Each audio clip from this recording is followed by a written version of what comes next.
Hey, hey, hey. So happy Wednesday. The show is pre recorded, as you just saw. And sorry I'm so close.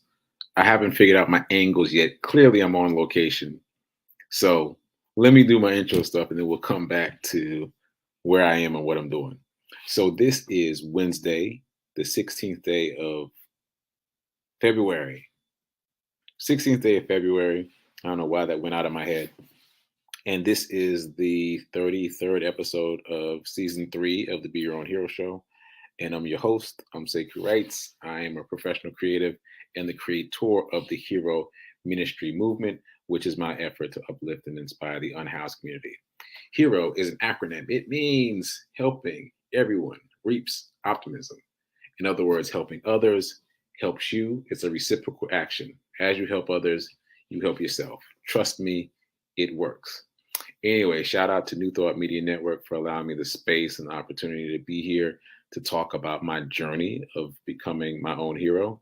Their website is ntmedia.org. It is a 501c3 nonprofit, so feel free to make a donation and help them continue this good work that they do. All right, all that said, check me out here Monday through Friday, 9:45 a.m. Eastern and 8:45 a.m. Central and 7:45 a.m. Mountain to see me talk about my journey. And just a reminder, I'm sharing with you my journey, but I'm not a personal trainer. I'm not a financial advisor. I'm simply sharing what has worked for me, and in many cases, what has not worked for me, in hopes that you get something out of it that's helpful to you in your journey. All right. All that said, please like, please comment, please share, please spread the word. All those things help the algorithm. They help the show grow, and they help the network grow.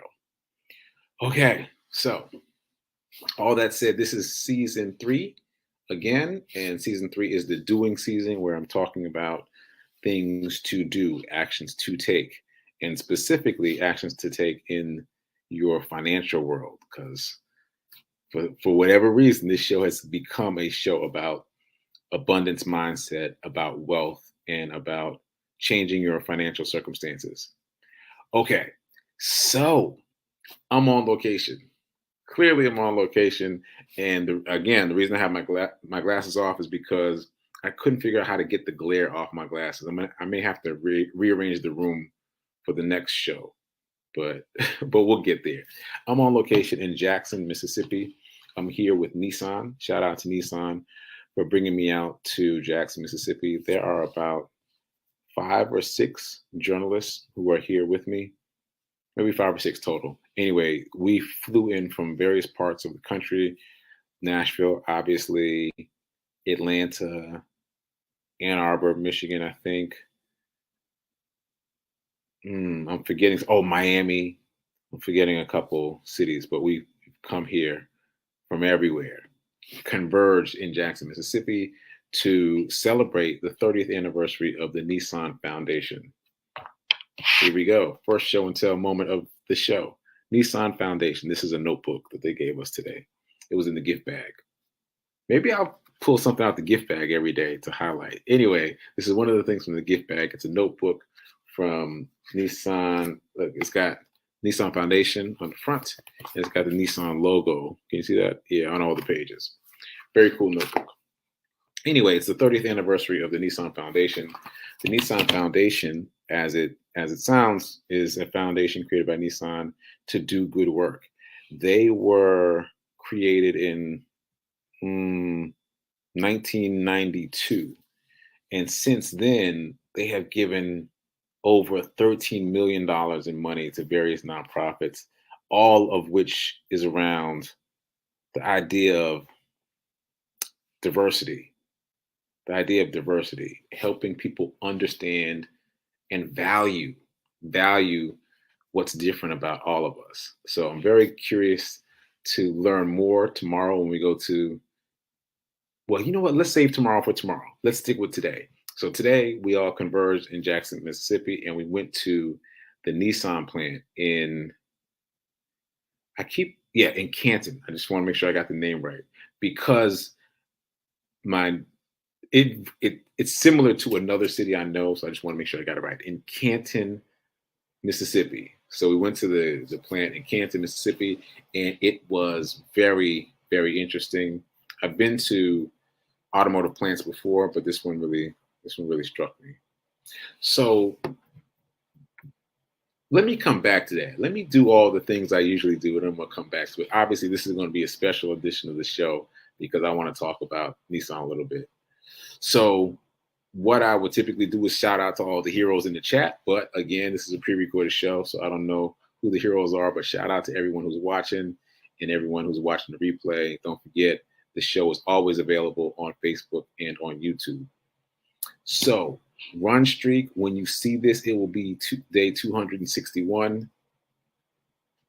But since it's pre-recorded, I have to do this in reverse a little bit. So yesterday, meaning today for me now, when I'm recording this, is yesterday for you. So on day 260, I ran my mile in the 4 a.m. hour before my Uber picked me up to take me to the airport in Nashville.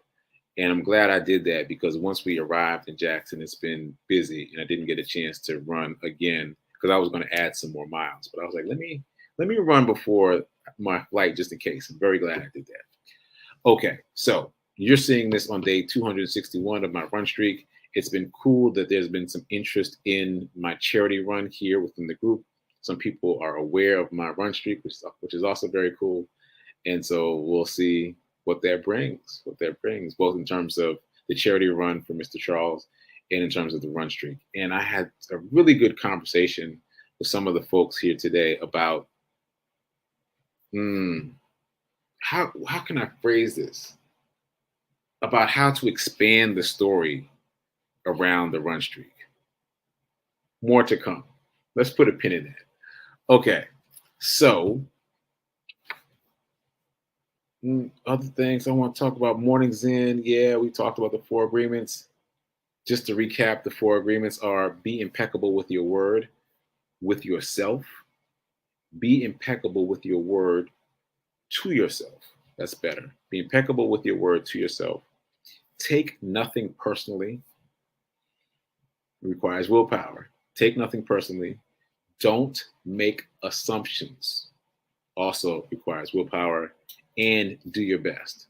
Those are the 4 agreements. It's a short book, but very powerful. Check it out if you haven't already. Don Miguel Ruiz is the author. Okay, so we talked about that. We talked about a few different things, but I think I'm going to just talk about Nissan now, because I would typically talk about the mornings in, but I have a mornings in that's really from my experience with Nissan, like something that really resonated with me. So if I may, I'm going to take a bit of a departure. Oh, I've got more show and tell too. I just remembered. So during the tour, I was struck by the number of robots that they use in the plant here in Canton, Mississippi. And there are different types of robots. There's kind of the big, bulky robots that you've probably seen on TV that do the kind of the heavy lifting, but there's also smaller, more refined robots that are doing more detail type work. And it's also mobile robots that drive around and carry things from one area to another, one part of this vast factory to another part of this vast factory. So it's fun watching all the robots do what they do. And I was listening to one of the employees talk about why they use so many robots, basically. And he said that what they're doing is they're onboarding more and more robots to do the non-value added work and free the people up to do more value added work. So what does that mean? First of all, no one's getting fired. I was concerned about that. I did ask. No one's getting fired. So it's not about replacing the employees, at least not here at this plant in Canton with Nissan. I don't know what's happening with other companies, but with Nissan, they're not trying to eliminate anybody. They're trying to augment. And so the way that they're doing that is by introducing more and more technology that takes some of the minutia off the plate of the employees and lets them focus on bigger picture things.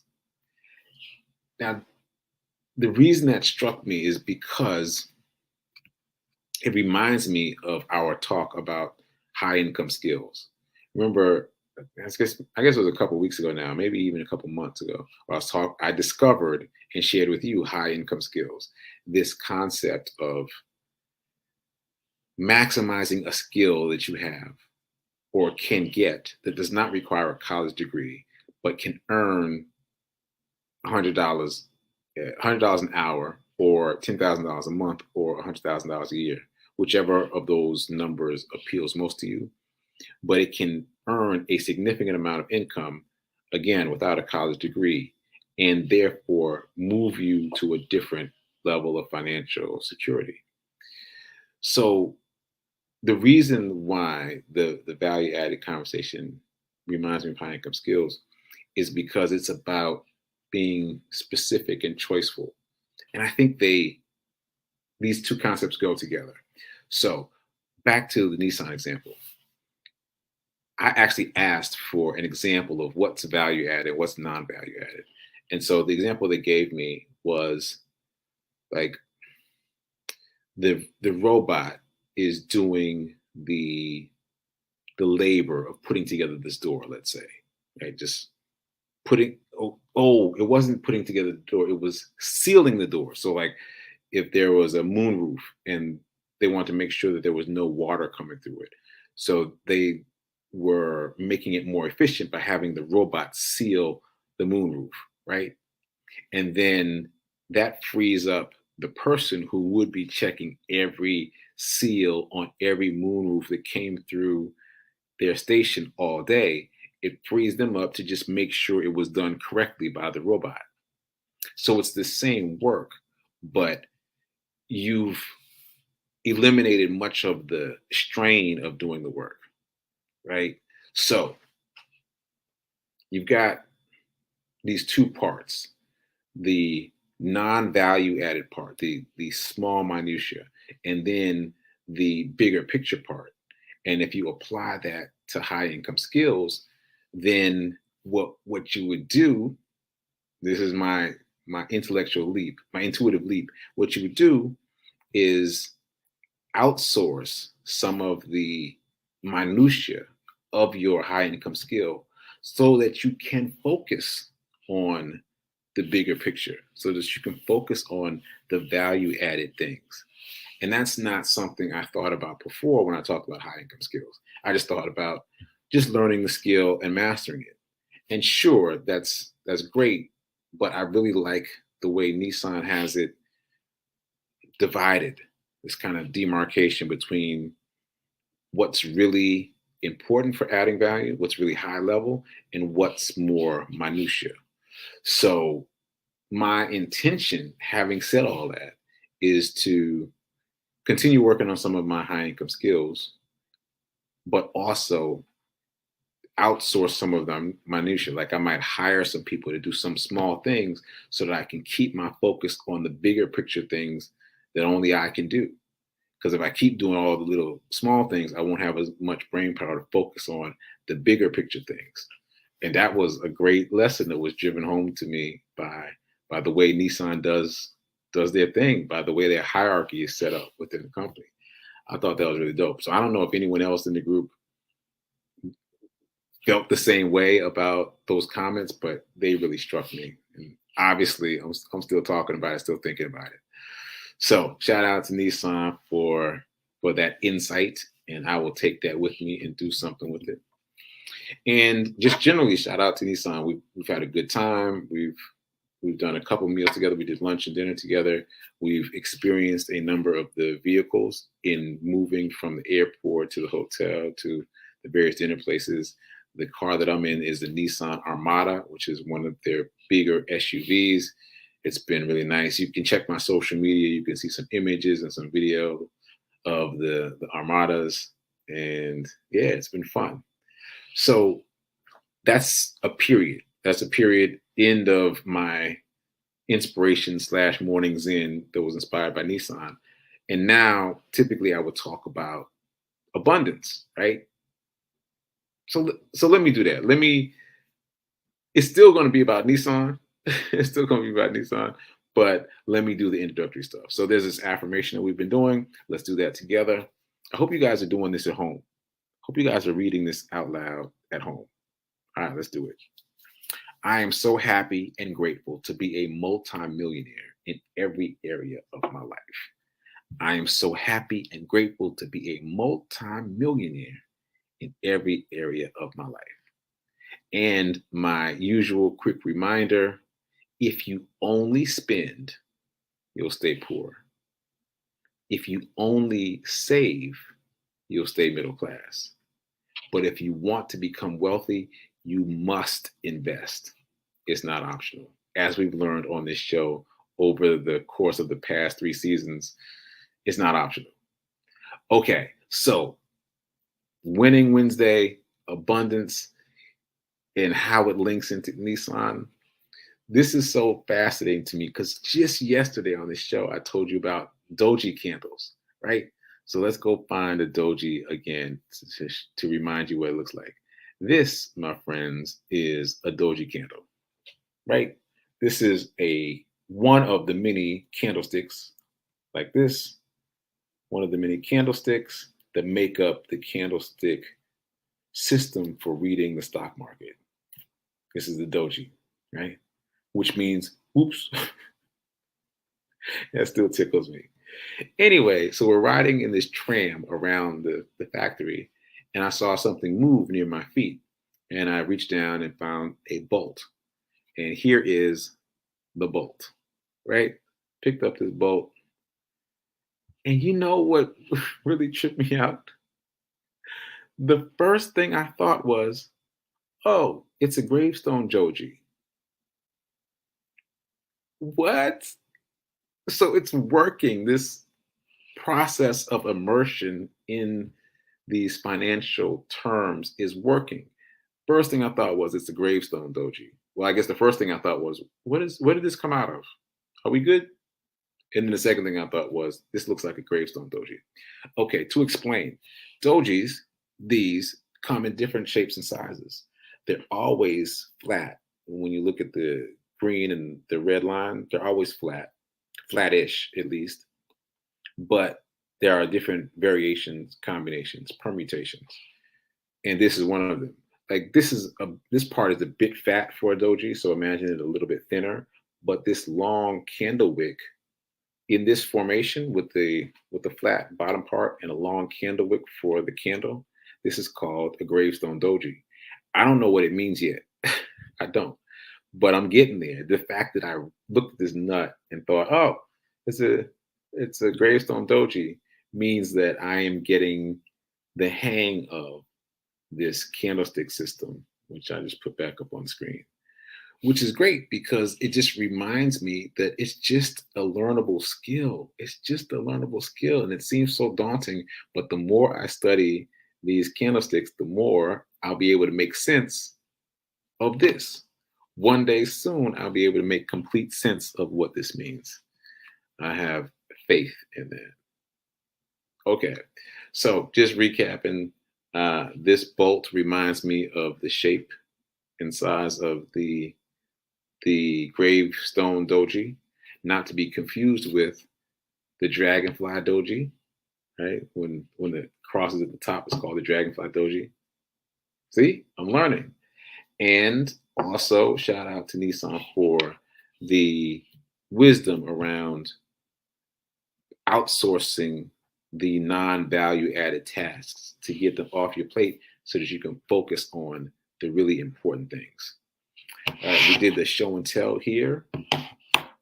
And here is another show and tell quickly. How am I doing on time? I'm doing okay on time. This is what they call at Nissan, at the Nissan plant, a sleeve. A sleeve. It's what it says on it is a super glove. This is a super glove called the Contender, made in Canada. But they had us put these on when we got there, and I was fascinated by these because they're made with Kevlar, which is the same material that they make bulletproof vests out of. And apparently everyone who works on the floor of the plant is required to wear these so that it will help prevent any nicks, cuts, scrapes, etc. Right? So not only are these cool, yet again, it reminds me of kind of a higher thought, which is pretty simple, but still profound. The simple thought is you got to be prepared, right? Don't wait for the thing to happen and then fix it. Just be prepared. And that doesn't mean that you're inviting bad things. Just be prepared. So that's physically here with this glove at the plant, but it's also spiritually with you in your daily life. If you stay grounded all the time, fewer things will be able to pull you off center. Right? Yes, I got that from this glove. So there's symbolism in everything when you open your mind to it. Okay, so that's enough show and tell. There's a couple of different things. Envelope challenge people here. I brought my dice with me. It took me a while to find it in my luggage, but I brought my dice with me. So let's see what the number is for today. Envelope challenge 1. Another easy day. 1. So again, you are transferring $1 from your checkings to your savings into your investment bucket, and you are building up to a certain amount, and then you're going to invest that money because investing is the path to wealth. It's the path to wealth. Which reminds me, as I say that out loud, we need to be investing in robots because I asked how many robots there were, and there were like 2,000 robots just in this plant. 2,000. And some of them, I call them pandemic robots, and people laugh, but they're pandemic robots. They just were onboarded in May of last year. So some very recent additions in terms of robots. So I am going to make it my business to find an ETF or index fund that addresses the robotics industry. Oh, I bet you Kathy Wood has one. Kathy Wood is like, she's been called the female Warren Buffett. I bet you she has one. Anyway, I'm sidebarring now. It's late. Let me close out and get some rest. We got a long day tomorrow. I'll definitely be pre-recorded again tomorrow. But stay tuned for prayer time right now. And circle back for Sit with Rev Melissa, where she'll be producing herself since I'm traveling at the moment. And remember to keep doing. Be a hero. Be your own financial hero. Remember that now is better than perfect in terms of investing. Invest today. All right. I think that's it. Later.